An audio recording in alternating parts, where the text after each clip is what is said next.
नमस्कार। आज हम मध्य प्रदेश इंदौर देवी अहिल्या विश्वविद्यालय के एमए समाजशास्त्र विषय के द्वितीय प्रश्न पत्र के बारे में हम पढ़ेंगे, जिसमें हम द्वितीय प्रश्न पत्र सामाजिक अनुसंधान का पद्धति शास्त्र पेपर है। इस पेपर में हम प्रथम यूनिट से आरंभ आज करने वाले हैं, जिसमें कि हम शोध के बारे में हम चर्चा करेंगे कि सामाजिक शोध क्या होता है, शोध का अर्थ क्या होता है, उसकी प्रकृति क्या होती है, उसकी उद्देश्य और उसके क्षेत्र, है ना। पर मैं इन सब चीज़ों को बताने से पहले मैं ये बताना चाहूँगा कि आखिर हम ये सारी चीज़ें पढ़ें क्यों। क्या है कि आप लोग जो बच्चे हैं वो जो एमए में अभी प्रथम वर्ष में प्रवेश लेंगे, उनमें बहुत सारे बच्चे जो हैं वो कुछ अलग अलग स्ट्रीम से आए होंगे। कुछ ने जो लोग बीए या आर्ट्स की फील्ड से जो आए होंगे, उन्होंने बीए में सामाजिक शोध जरूर पढ़ा होगा, उन्होंने ग्रेजुएशन में सामाजिक शोध पढ़ा होगा। पर जो अलग अलग स्ट्रीम से जो बच्चे आते हैं, उन लोगों को सामाजिक शोध अभी नया विषय है। इसीलिए ये बेसिक क्लास जो है आज हमने प्रारंभ की है, जिसमें कि सामाजिक शोध के कुछ बेसिक कंसेप्ट हम बात करेंगे। तो आइए हम बात करते हैं सामाजिक शोध के अर्थ की। सामाजिक शोध का अर्थ, सामाजिक शोध का अर्थ, सामाजिक शोध के अर्थ से जानने से पहले हम उसके शाब्दिक अर्थ की बात करें कि सामाजिक शोध क्या होता है, सामाजिक शोध का अर्थ क्या होता है। तो जैसा कि अनुसंधान या सामाजिक या शोध, है ना। तो पहले शोध को जानेंगे हम कि क्या होता है, अनुसंधान या शोध। पहले हम शोध के बारे में पढ़ेंगे। शोध का इंग्लिश शब्द होता है रिसर्च,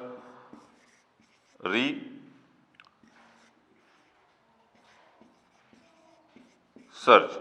रिसर्च जो है दो शब्दों के मेल से बना है, री प्लस सर्च। री का मतलब होता है पुनः और सर्च का मतलब होता है खोज।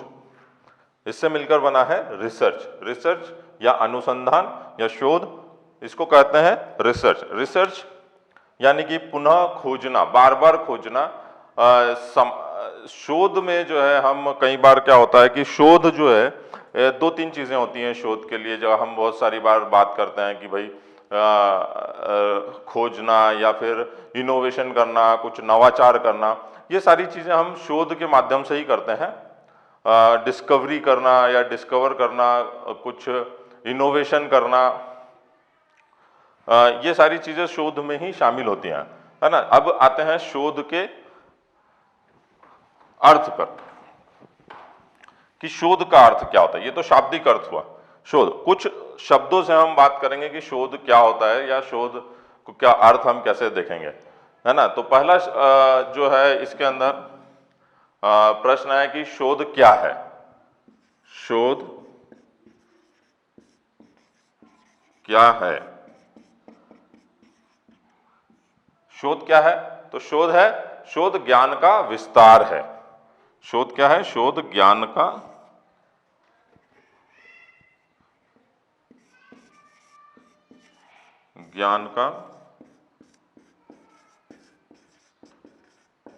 विस्तार है। शोध क्या है, ज्ञान का विस्तार। ज्ञान का विस्तार मतलब जो आपके पास में अभी उपलब्ध ज्ञान है, जो आपके पास उपलब्ध नॉलेज है, उसमें और बढ़ोतरी करना, उसके अंदर और ज्ञान का विस्तार करना, उसके अंदर आपकी जितनी भी चीजें आप जानते हैं उसके अलावा भी और इस संसार में या जो भी चीजें हैं एग्जिस्ट, उस चीज के बारे में आपको ज्ञान प्राप्त करना ही शोध है। दूसरा सवाल है, शोध में क्या होना चाहिए। शोध में क्या होना चाहिए।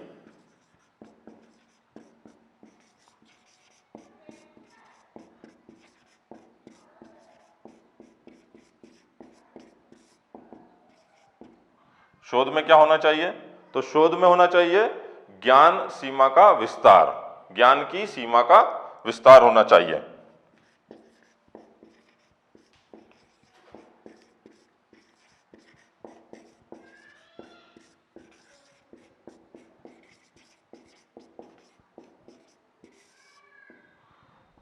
शोध में क्या होना चाहिए, ज्ञान की सीमा का विस्तार होना चाहिए।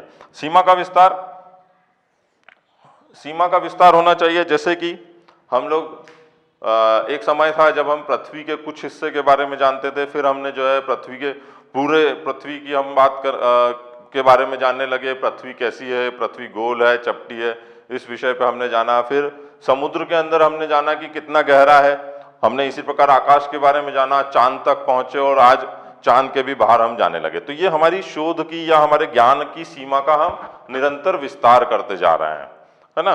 तो ये होता है समाज शोध का। शोध में क्या होना चाहिए, तो शोध में क्या होना चाहिए, ज्ञान की सीमा का विस्तार होना चाहिए। ज्ञान क्या है, ज्ञान क्या है? अगला सवाल है भाई कि ज्ञान क्या है। ज्ञान क्या है? सार्थक जीवन की समझ का नाम है। सार्थक ज्ञान क्या है? ज्ञान सार्थक जीवन की समझ है कि आपका जो जीवन है वो कितना अच्छा हो, किस तरीके से हो, क्या आप जो चाहते हैं वो सब मिले, आप जितना नॉलेज, जितना ज्ञान उसमें चाहते हैं या जिस ऊंचाइयों तक आप जाना चाहते हैं वो पूरा हो, तो वही आपका सार्थक जीवन है। सबकी अपनी अपनी सोच, अपनी अपनी आकांक्षाएं, अपनी अपनी इच्छाएं होती हैं कि भाई मेरा जीवन जो है वो इस ऊंचाइयों तक जाए या मैं वो सब काम कर पाऊं, तो वो होता है सार्थक जीवन। तो ज्ञान क्या है? सार्थक जीवन का की समझ। अगला प्रश्न है ज्ञान विस्तार क्या है? ज्ञान विस्तार क्या है? ज्ञान विस्तार क्या है? ज्ञान विस्तार है कि सार्थक जीवन की समझ का समय समय पर पुनर्मूल्यांकन और नवीनीकरण करना। तो ज्ञान विस्तार क्या है? सार्थक जीवन की समझ का समय समय पर पुनर्मूल्यांकन और नवीनीकरण करना। तो यहां पर हमने दो चीजें देखी कि पुनर्मूल्यांकन, तो ज्ञान विस्तार क्या है? विस्तार क्या है कि भाई जो सार्थक जीवन है हमारा उसमें पुनर्मूल्यांकन करना और नवीनीकरण करना। भाई पुनर्मूल्यांकन की जो हम जानते हैं क्या वो आज के समय में भी वैसा की वैसा ही सही है? जैसा कि एक समय था जब हम वर्ण व्यवस्था की बात करते थे, सारे लोग जो है अपनी वर्ण में ही काम करते थे, अपने ही वर्ण में रहना, सारी चीजें करना। पर बाद में जो है घटनाएं बदलती गई, उनका जो है बार बार उस पर जो है काम हुआ, उस पर शोध हुआ, उस पर लोगों ने चिंतन किया, उस पर लोगों ने काम किया, और आज की तारीख में हम वो सारी चीजें नहीं मानते। हम लोग एक सामाजिक डेमोक्रेसी में जी रहे हैं, एक सामाजिक लोकतंत्र में जी रहे हैं जिसके अंदर हम किसी भी असमानता को नहीं मानते। हम जो है केवल सामाजिक समानता की बात करते हैं, सभी एक तरह से हैं। तो ये कैसे संभव हुआ? हमने अपने ज्ञान को, हमने हमारे पास जो जीवन की जो सार्थकता है उसको पूर्ण करने के लिए हमने उन सारी घटनाओं को, उन सारी व्यवस्थाओं को, उन सारी आवश्यकताओं का बार बार पुनर्मूल्यांकन किया और उसमें फिर हमने नवीनीकरण करके नए सिद्धांतों की, नए मूल्यों की जो है एक व्यवस्था बनाई जिसके अंदर हम आज की तारीख में समाज के अंदर हम अपना जीवन यापन कर रहे हैं। तो ये तो था एक समाज शोध या अनुसंधान का एक विस्तृत अर्थ कि आखिर शोध क्या है, उसके अंदर हमको करना क्या होता है, कुछ क्या, कैसे और कब वाले जो सवाल हैं वो हमने यहाँ पर जाने। सामाजिक अर्थ के शोध के अर्थ के बाद में हम देखेंगे शोध की परिभाषा क्या होती है। अब शोध एक ऐसी, पीवी यंग ने जो है एक परिभाषा दी है, बहुत अच्छी परिभाषा दी है, जिसके अंदर लगभग शोध का पूर्ण हम संक्षिप्त रूप हम देखेंगे, जिसमें शोध एक ऐसी व्यवस्थित विधि है। क्या बोल रहे हैं कि भाई शोध एक ऐसी व्यवस्थित विधि है जिसके द्वारा नवीन तथ्यों की खोज तथा प्राचीन तथ्यों की पुष्टि की जाती है। शोध एक ऐसी व्यवस्थित विधि है जिसके द्वारा नवीन तथ्यों की खोज तथा प्राचीन तथ्यों की पुष्टि की जाती है तथा उन अनुक्रमों, पारस्परिक संबंधों तथा कारणात्मक व्याख्याओं का अध्ययन करती है जो कि उन्हें नियंत्रित करते हैं तथा उन अनुक्रमों, पारस्परिक संबंधों तथा कारणात्मक व्याख्याओं का अध्ययन करती है ना, जो कि उन्हें नियंत्रित करते हैं, जो कि उन्हें क्या करते हैं, नियंत्रित करते हैं। अभी यहाँ क्या है, कुछ विशेष हमारे पास में कुछ पॉइंट्स हैं जिसमें हम देखें कि शोध एक ऐसी व्यवस्थित विधि है। व्यवस्थित विधि का मतलब है कि भाई वो पूरी जो है शोध की जितनी भी प्रक्रिया होती है, क्या शोध क्या है, शोध एक प्रक्रिया है ना। तो प्रक्रिया में जो है शोध एक व्यवस्थित प्रक्रिया है, केवल प्रक्रिया नहीं है, एक व्यवस्थित, इसमें हर चीज एक स्टेप बाय स्टेप होती है, हर चीज का एक चरण होता है जिसके माध्यम से हम जो है शोध करते हैं। तो ये एक व्यवस्थित विधि है जिसके द्वारा नवीन तथ्यों जैसा कि मैंने अर्थ में बताया था कि नवीन तथ्यों, हम नई नई चीजों को जानते हैं, हमने जो जाना है उसके आगे हम जानने की कोशिश करते हैं कि और आगे क्या होगा, ज्ञान की और सीमाओं को हमको बढ़ाना है ना। तो नवीन तथ्यों की खोज करती है और प्राचीन तथ्यों की पुष्टि करती है। जैसा कि मैंने उदाहरण दिया था अर्थ में कि भाई वर्ण व्यवस्था थी, पहले कुछ और वर्ण व्यवस्था थी, वो पहले जो है हम कुछ और अलग सामाजिक व्यवस्था में जी रहे थे, पर आज के समय में जब हमने उनकी पुष्टि की तो क्या हुआ कि वो आज के समय में हमें जो है ज़्यादा उपयुक्त नहीं लगती, इसीलिए हम जो है एक सामाजिक डेमोक्रेसी में जीना चाहते हैं, सामाजिक लोकतंत्र में हम जीना चाहते हैं, है ना। तो सामाजिक लोकतंत्र का मतलब है कि भाई हम जितनी भी चीज़ें हैं, जो भी सारे लोग हैं, उस नई तरीके की सिस्टम को हम बनाकर उसमें हम जीना चाहते हैं। तो हमने क्या किया कि जो प्राचीन तथ्य थे हमारे समाज से जुड़े हुए, उनको हम धीरे धीरे खत्म करना चाह रहे हैं, है ना।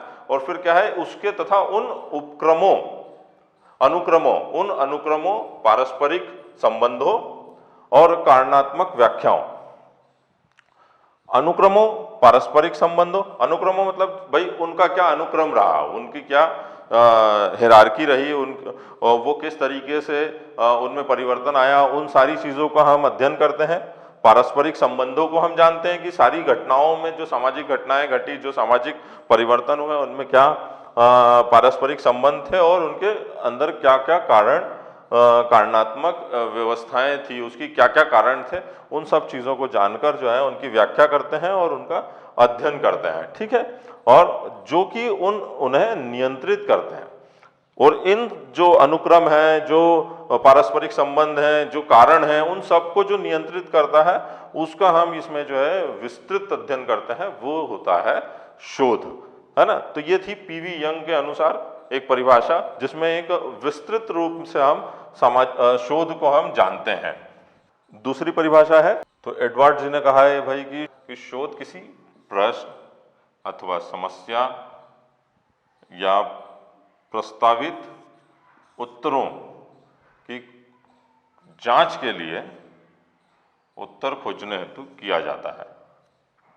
शोध की अर्थ और परिभाषा जानने के बाद में हम बात करेंगे कि भाई सामाजिक शोध की परिभाषा और उसका अर्थ। कि परिभाषा क्या है, पहले परिभाषा जानते हैं कि सामाजिक शोध की परिभाषा क्या है। अब शोध तो हमने कहा कि भाई ज्ञान का विस्तार है, ज्ञान, नए ज्ञान को जानना, नए तथ्यों की खोज करना। पर अब सामाजिक शोध क्या होता है, तो सामाजिक शोध की पहली परिभाषा मोसर के अनुसार है। मोसर जी ने लिखा है कि भाई सामाजिक घटनाओं के संबंध में नवीन ज्ञान की प्राप्ति के लिए किए गए व्यवस्थित अनुसंधान को हम सामाजिक शोध कहते हैं। क्या है, सामाजिक घटनाओं के संबंध में नवीन ज्ञान की प्राप्ति के लिए किए गए व्यवस्थित अनुसंधान को हम सामाजिक शोध कहते हैं। मोसर जी क्या कह रहे हैं कि भाई सामाजिक घटनाओं के संबंध में, अब सामाजिक घटनाएं, जब आप सामाजिक शोध के जब आपने जो है बीए में या जो पहले पढ़ा होगा, तो सामाजिक घटनाएं जो होती हैं उसको देखा होगा कि जो आपके जीवन में निरंतर घटती रहती हैं। आप अभी पढ़ाई कर रहे हो, ये भी एक जो है सामाजिक घटना है कि आप कुछ अपनी लर्निंग, अपनी सीखने के लिए कुछ आप अपना जीवन में जो है आप अपने काम कुछ कर रहे हो, है ना। तो वो एक सामाजिक घटना है। आप कहीं जा रहे हो, आप कोई लोगों से बात कर रहे हो, आप अपना एक खेल रहे हो, आप अपने दिन प्रतिदिन के काम कर रहे हो, ये सारी क्या होती है, सामाजिक घटनाएं होती हैं, जो जिनके संबंध में क्या है, नवीन ज्ञान की प्राप्ति के लिए व्यवस्थित अनुसंधान करना ही क्या होता है, सामाजिक शोध होता है। ये मोसर कहते हैं कि भाई जो सामाजिक घटनाएं हैं वही नवीन ज्ञान की प्राप्ति के लिए व्यवस्थित अनुसंधान है, जो कि सामाजिक शोध होता है। फिर बोगार्डस क्या कहा है कि बोगार्डस जी ने कहा है कि भाई एक साथ रहने वाले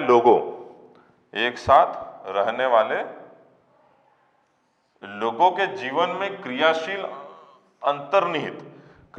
अंतर्निहित प्रक्रियाओं का अनुसंधान ही सामाजिक शोध है। बोगार्डस क्या कह रहे हैं कि भाई एक साथ रहने वाले लोगों एक साथ रहने वाले लोगों, जो भाई समाज की बात है, जो क्योंकि जब सब एक साथ रहते हैं तो ही समाज बनता है, समाज का निर्माण होता है। तो यहाँ पर एक साथ रहने वाले लोगों के जीवन में क्रियाशील अंतर्निहित, यहाँ दो शब्द आ गए, क्रियाशील और अंतर्निहित। तो क्रियाशील क्या है कि भाई आप सारे काम घटनाएं वही कि आप सारी चीजें एक साथ कर रहे हो, आप अपना जीवन जी रहे हैं, तो आप क्या है, एक क्रियाशील है। और उनके साथ में क्या, अंतर्निहित, मतलब सबको आपस में कहीं ना कहीं एक साथ जोड़ के देखा जाता है कि एक के बाद एक जो काम हो रहा है वो क्या है, अंतर्निहित है। उन प्रक्रियाओं का अनुसंधान ही सामाजिक शोध है। उन जितनी भी क्रियाएं, जितने भी काम आप कर रहे हो, उन सब की जो आपसी संबंध है, उन सब का ही, उन सभी प्रक्रियाओं का अनुसंधान ही सामाजिक शोध है, बोगार्डस जी कहते हैं ये। ठीक है।